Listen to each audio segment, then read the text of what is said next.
Et le troisième calife a déclaré que le Muslim Maud, le réformateur promis, a écrit entre 8000 et 10 000 pages uniquement sur le Saint-Coran. Et le recueil Tafsir al-Kabir fait plus de 6 000 pages. Ensuite, il y a des notes qu'il a publiées sur les sourates et il a évoqué cela dans ses discours qui ne sont pas inclus dans ses tafsirs. Le deuxième calife, Hadrat Khalifatul Masih Thani, a écrit environ 10 ouvrages sur la doctrine. Selon l'étude qu'avait fait le troisième calife à l'époque, le Tafsir Kabir comprend 10 volumes. Il a commenté sur la Sourate Al-Fatiha, sur la Sourate Al-Baqarah. Ensuite, il a publié des commentaires sur la Sourate Al-Yunus jusqu'à la Sourate Al-Ankabut. Ensuite, les commentaires sur les sourates du milieu n'ont pas été publiés. Ensuite, il a commenté sur la Sourate Al-Naba jusqu'à la Sourate Al-Nas. En tout cas, il a commenté sur 59 sourates du Saint-Coran. Et ces tafsirs, ces commentaires, couvrent plus de 6000 pages.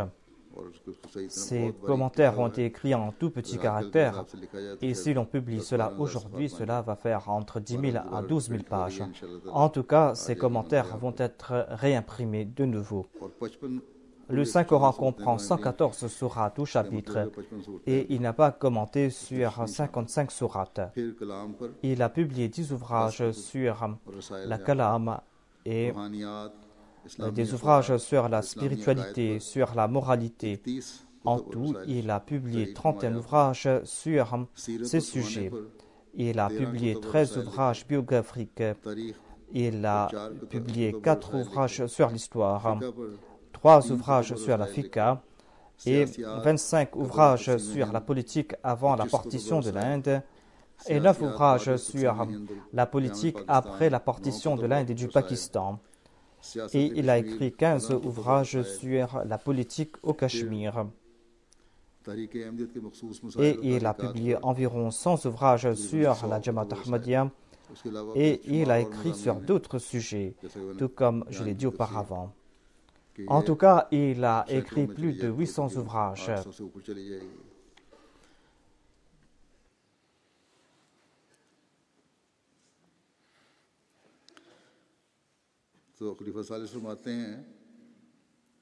Le troisième calife déclare qu'il a été dit dans cette prophétie que ce fils promis sera empli de connaissances spirituelles et séculières. Ainsi, nous constatons dans la pratique qu'il possédait ces connaissances. Lorsque le deuxième calife a écrit un ouvrage, on a dit qu'on ne pouvait pas présenter mieux. Lorsqu'il a parlé à propos de la politique, lorsqu'il a donné des conseils à ce sujet, même ses grands opposants ont évoqué ses grandes qualités. On a beaucoup à dire sur ses connaissances séculières et spirituelles qu'il possédait. Et nous ne pouvons pas présenter un centième ou un millième de cela. Tout comme l'a dit le troisième calife, on n'a qu'à regarder les commentaires du Saint-Coran, du Muslim Maud, pour connaître son statut véritable. Cela suffit pour prouver son grand statut. Certainement, ces commentaires nous présentent de nouvelles façons pour comprendre le Saint-Coran. Grâce à ces commentaires, l'on a compris de nouveaux secrets dans le Saint-Coran. Et ce sera toujours le privilège du Muslim Maud de nous avoir présenté cela. Je vais vous présenter maintenant les commentaires qu'ont fait les autres sur l'exégèse du deuxième calife. Allama Niyaz Fatehpuri a écrit au Muslim Maud. Il a déclaré qu'aujourd'hui j'ai eu le troisième volume du Tafsir Kabir. Il n'était pas à l'Ahmadi. Il a déclaré que je suis en train d'étudier cela de plus près. Il n'y a pas de doute que vous nous avez présenté une nouvelle façon de comprendre le Saint-Coran. Et ce commentaire que vous avez écrit est tout nouveau dans ce domaine. C'est un commentaire qui marie de façon merveilleuse l'intelligence et l'écriture sainte. Votre perspicacité, votre intelligence vos conclusions pertinentes. Tout cela est évident dans chaque lettre que vous avez écrite. Je suis fort triste d'en avoir été privé jusqu'à présent. Ainsi seulement, je pouvais lire tous ces volumes. Hier, j'ai lu votre commentaire sur le prophète Lot et cela m'a frappé. Et j'étais contraint de vous écrire que vous avez fait un commentaire extraordinaire sur les filles du prophète Lot et vous vous êtes démarqué des autres exégètes. Et moi, je n'ai pas les moyens de faire vos éloges à ce sujet. Que Dieu vous accorde une longue vie. Voilà la prière qu'il a faite au sujet du deuxième calife. Ce même érudit, Allama Niyaz Fatehpuri, a déclaré que j'ai étudié le Tafsir Kabir pendant la nuit et je ne cesse de l'étudier la nuit. Et je n'ai pas assez de mots pour commenter sur cette exégèse. Mais sachez que, selon moi, c'est le premier commentaire en langue ourdou qui satisfait l'esprit de l'homme. Il n'y a pas de doute que votre département est en train de servir l'islam grâce à ce commentaire. Et cette tâche est si grandiose que même vos adversaires ne peuvent le nier.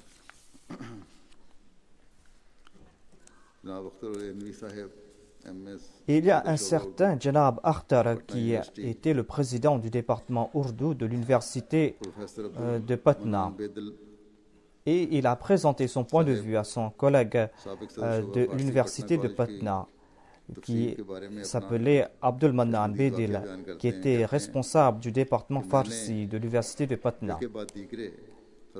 Il a dit que j'ai présenté les commentaires du deuxième calife au professeur Abdul Mannan Bedil, qui fut le président du département Farsi de l'université de Patna. Il a été si impressionné par ces commentaires qu'il a fait venir tous les professeurs d'arabe de l'université de Patna et il leur a demandé de lire ses commentaires. Et un jour, il a appelé tous ces chouyours, tous ces érudits pour leur demander leur opinion. Un des cheikhs a dit que ainsi il n'y a pas de tels commentaires dans la langue persane. Le professeur Abdul Mannan a dit quel est votre point de vue concernant les commentaires en arabe.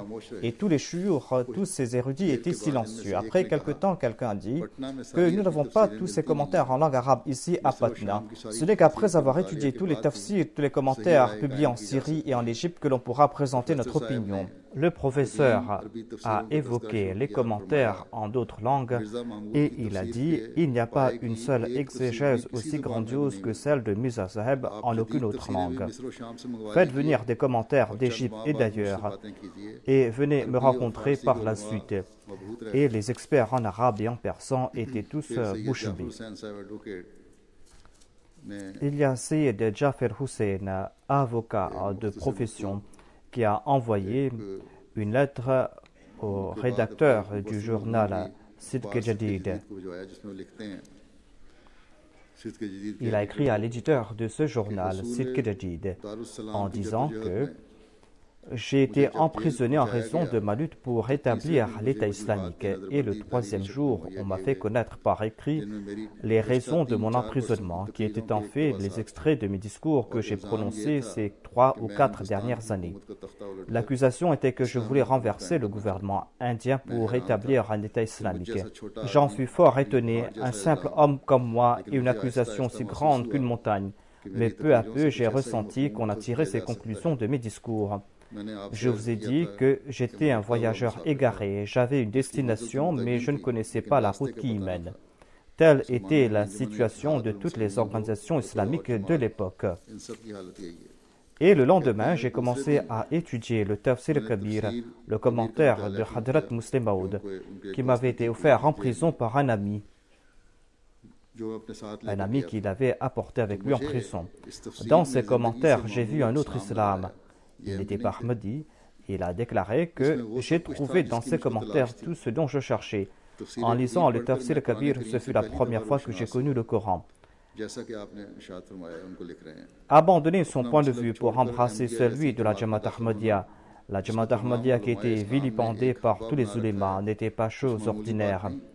Mais la vérité s'étant dévoilée, je n'avais plus peur du danger. Cependant, tous les jours, je priais et je disais, « Ô mon Seigneur, montre-moi la Sirat al-Mustaqim. » Je suis passé par cet état pendant plusieurs mois. Là où je me prosternais, ce lieu était inondé de mes larmes. J'ai la certitude que mes prières furent exaucées, car j'étais sûr et certain que l'Ahmadiyya était vrai. Et j'ai écrit une lettre à Hadrat Mia Wasim Ahmed Saheb en lui disant que je voulais faire la bayra et je voulais embrasser l'Ahmadiyya. J'ai passé beaucoup de temps à la prison de Sikandarabad et un des responsables de la prison était un musulman et un ami. Il était aussi un érudit. Il lisait tout le courrier des prisonniers car ce n'est qu'après avoir apposé sa signature que les lettres des prisonniers étaient transmises. Quant à moi, je manquais de courage. Certes, c'était condamnable, mais je faisais tout pour que l'administration pénitentiaire ne sache rien à propos de mes correspondances avec Qadian. L'organisation de l'unité islamique de Hyderabad était une organisation très appréciée et tous les responsables de la prison, voire tous les prisonniers, me respectaient beaucoup et ils m'honoraient en raison de mon appartenance à cette organisation.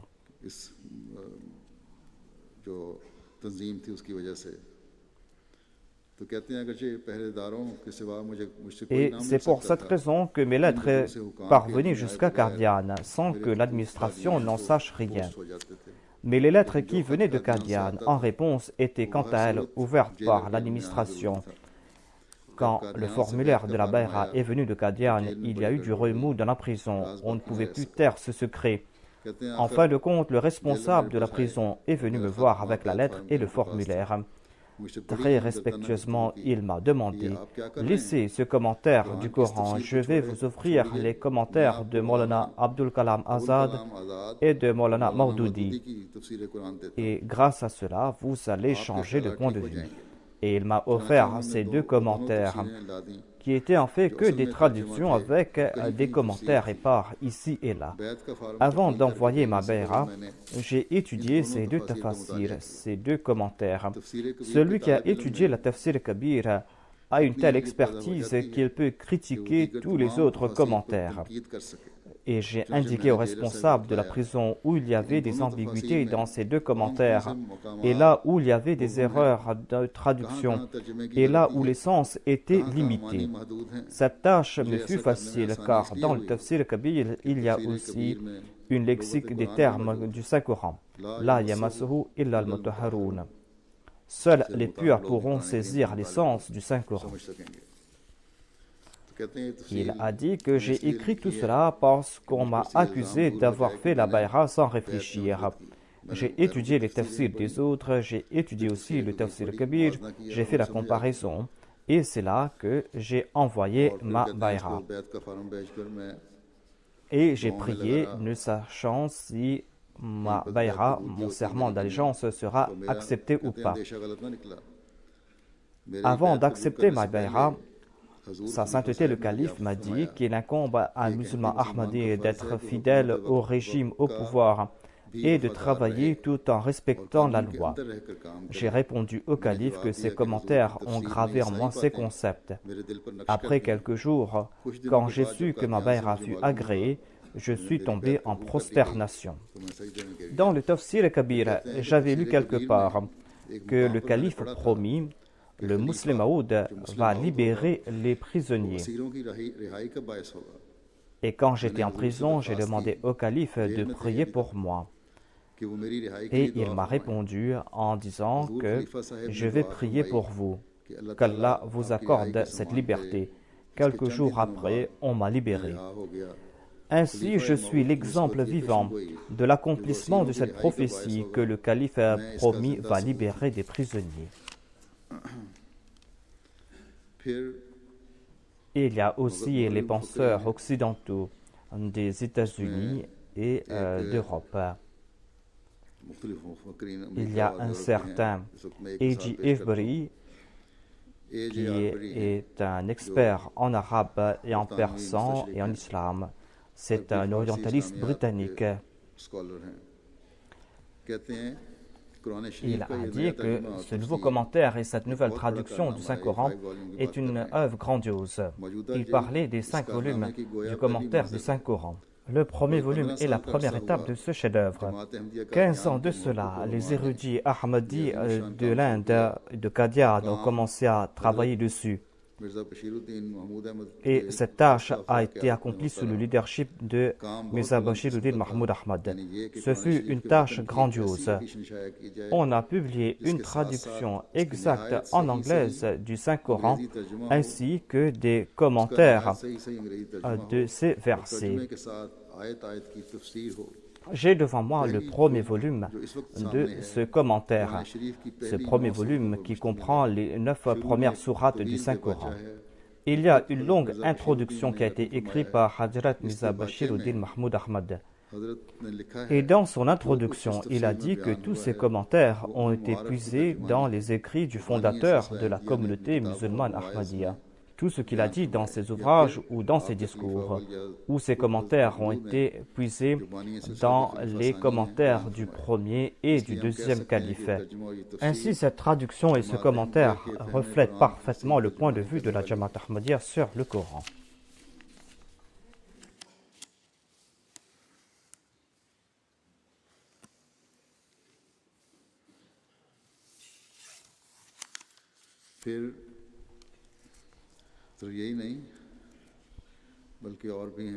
Il y a aussi des Arabes qui ont commenté sur ce commentaire. Il y a un certain docteur Yunus de la Syrie qui a déclaré que j'ai étudié les ouvrages et les commentaires de différents ulémas. J'ai étudié les ouvrages de Sultan al-Arifin, Muhyiddin ibn Arabi et d'autres ouvrages, mais je n'ai pas trouvé dans ces autres tafsirs le grand plaisir et les délices que j'ai trouvés dans les commentaires de Mirza Bashiruddin Mahmoud Ahmad. Je cherchais de mon corps et de mon âme les explications de mes visions. Et lorsque j'ai étudié le tafsir kabir sur le site web de la Jamaat, j'ai vu la vérité de la Jamaat Ahmadiyya et cela a conquis mon cœur. Il y a un certain monsieur Jamal du Maroc qui avait de longues correspondances avec le 4e calife. Il a dit, au cours de cette période, le centre m'a envoyé le premier volume du Tafsir Kabir. On m'a envoyé cela en cadeau et lorsque j'ai lu ce commentaire et lorsque j'ai comparé cela avec les autres commentaires, j'ai vu une différence entre le ciel et la terre. Ici, il y avait des connaissances divines. Ici, on avait présenté la charia, alors que dans les autres commentaires, on ne présentait que la croûte. Ce commentaire m'a présenté l'islam dans toute sa beauté, dans toute sa splendeur, qui a pénétré jusqu'à dans mon âme. Les discours qu'avait fait le Muslim Maud a eu de l'effet sur les autres aussi. Je vais présenter quelques exemples à ce sujet. La Punjab Literary League de l'Université de Punjab avait demandé à Hadrat Muslim Maud de prononcer 2 discours. Le premier discours de Hadrat Muslim Maud avait pour titre « Le statut de la langue arabe dans le monde ». Le statut de la langue arabe parmi toutes les langues du monde. Il a prononcé ce discours le 31 mai 1934 dans la salle de la YMCA à Lahore.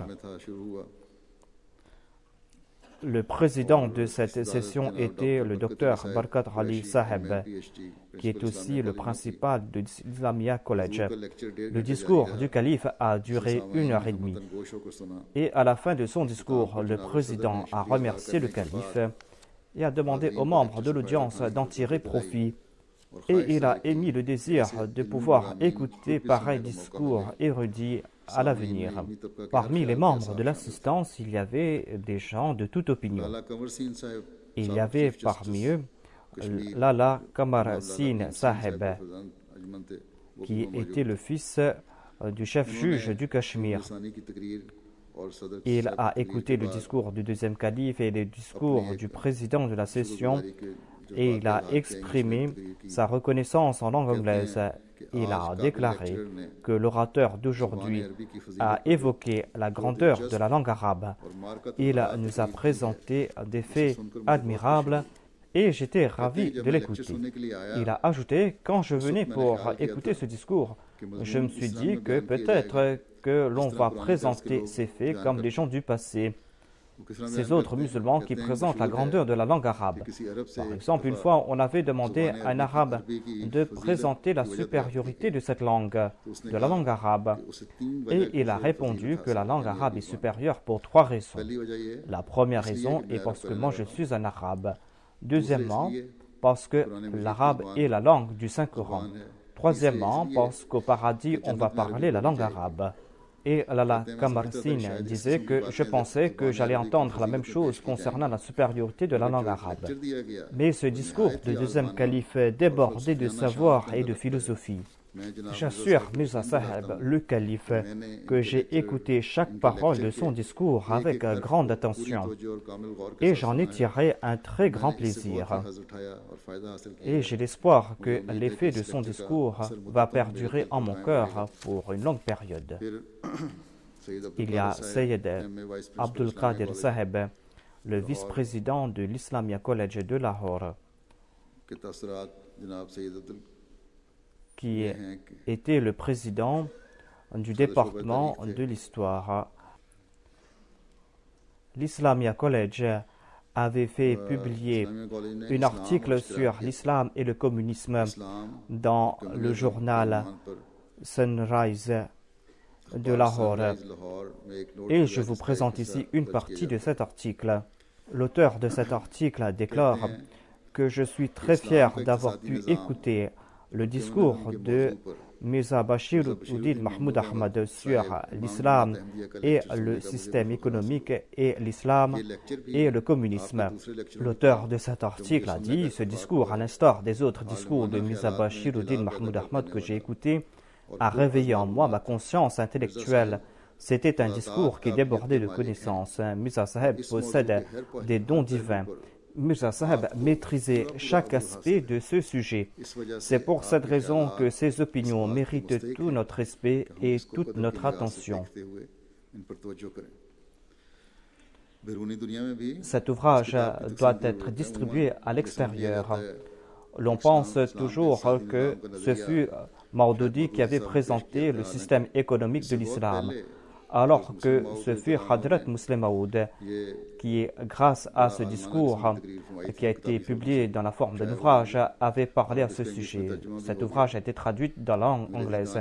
Les anglophones doivent lire cet ouvrage et on doit offrir cet ouvrage à ceux qui sont intéressés par l'économie.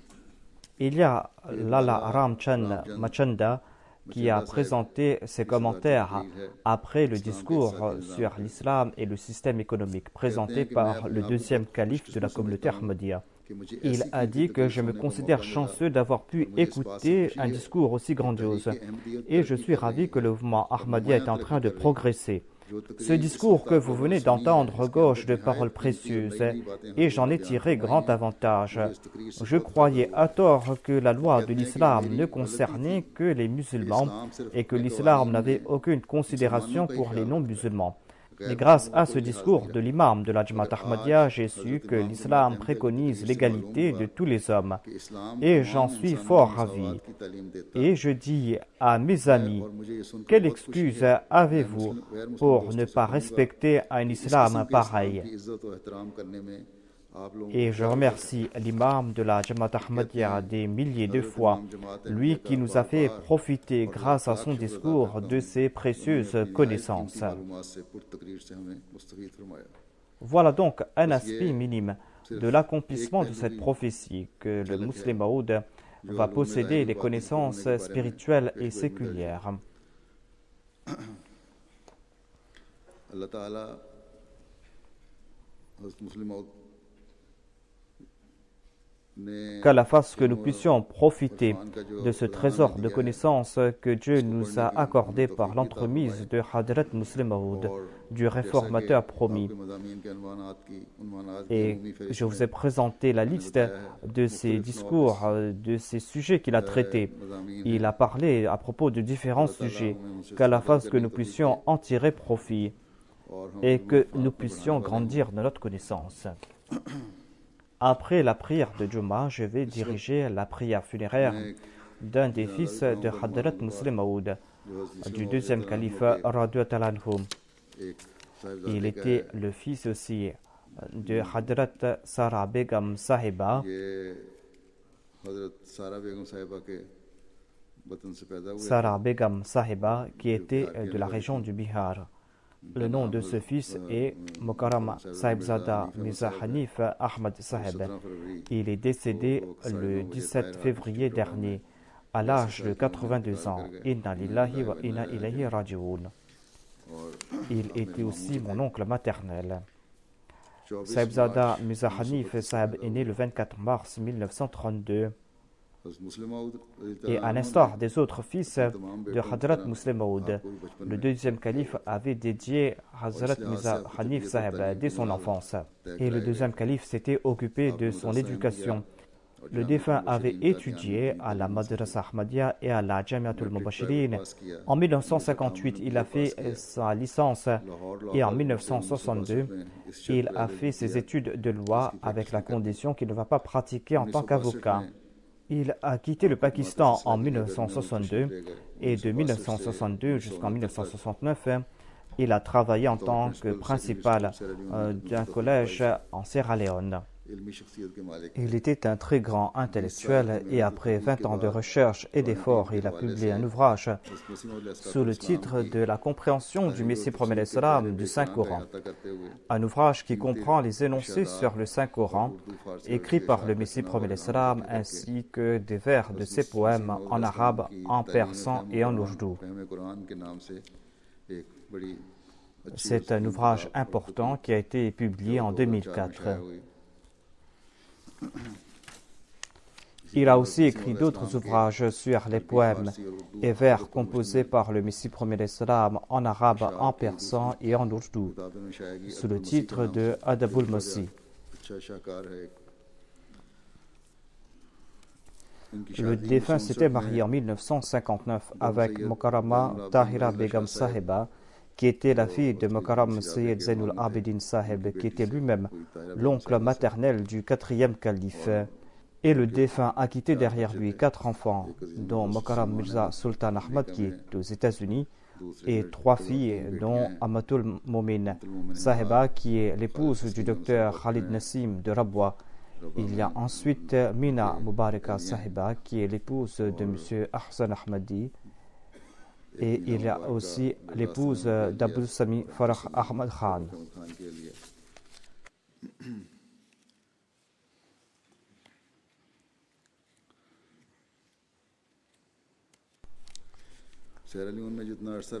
Selon son épouse, le défunt raconte que lors de leur séjour en Sierra Leone, le défunt a ouvert une nouvelle aile pour les études scientifiques dans une école de la Jamaat.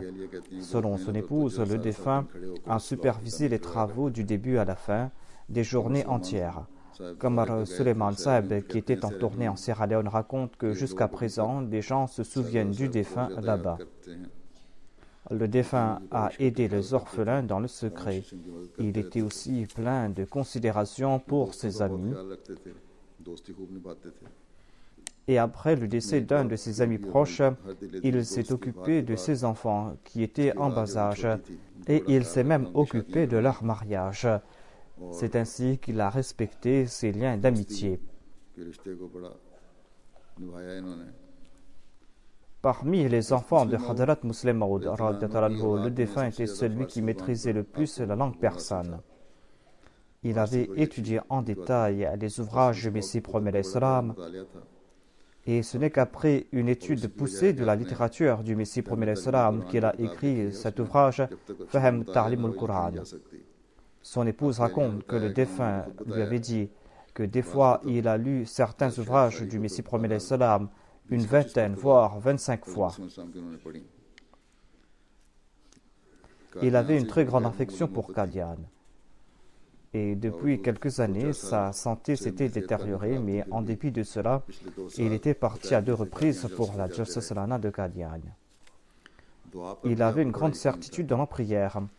Sa fille raconte que le défunt lui a relaté l'histoire d'un compagnon qui avait vu que son statut ne cessait de croître. Il s'est dit qu'il n'a pas accompli aucune œuvre et pourra en être digne. Et on lui a dit que les enfants pieux qu'il a laissés derrière lui sont en train de prier pour lui. Et c'est pour cette raison que son statut ne cesse de croître. Et le défunt, Mirza Hanif Ahmad, a demandé à ses enfants de prier pour lui incessamment. Qu'Allah fasse que ses enfants puissent accomplir ces bonnes œuvres et qu'ils puissent mériter les prières qu'ont faites Hadrat Muslim Maud pour ses enfants et pour sa jamaat.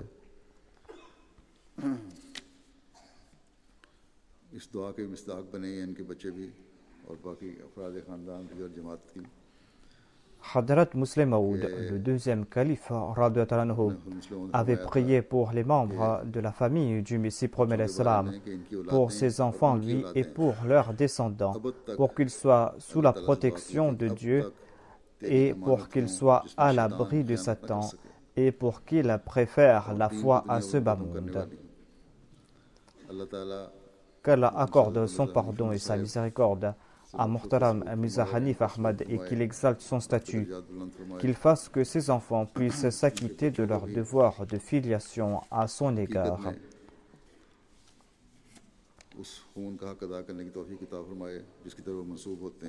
J'étais moi-même très proche du défunt avant mon élection en tant que calife et après mon élection en tant que calife, cette relation n'a cessé de croître. Mais il y avait de la part du défunt une grande humilité, une grande sincérité, une grande fidélité.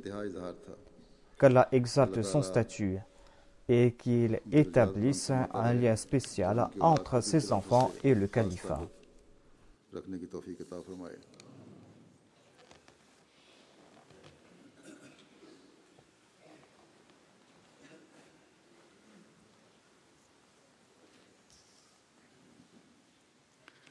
Alhamdulillah, nahmaduhu wa nasta'inuhu wa nastaghfiruh wa nu'minu bihi wa natawakkalu alayh wa na'udhu billahi min shururi anfusina wa min sayyiati a'malina. من يهده الله فلا مضل له ومن يضلل فلا هادي له ونشهد أن لا إله إلا الله ونشهد أن محمدا عبده ورسوله عباد الله رحمكم الله إن الله يأمر بالعدل والإحسان وإيتاء ذي القربى وينهى عن الفحشاء والمنكر والبغي يعظكم لعلكم تذكرون اذكروا الله يذكركم وادعوه يستجب لكم ولذكر الله أكبر.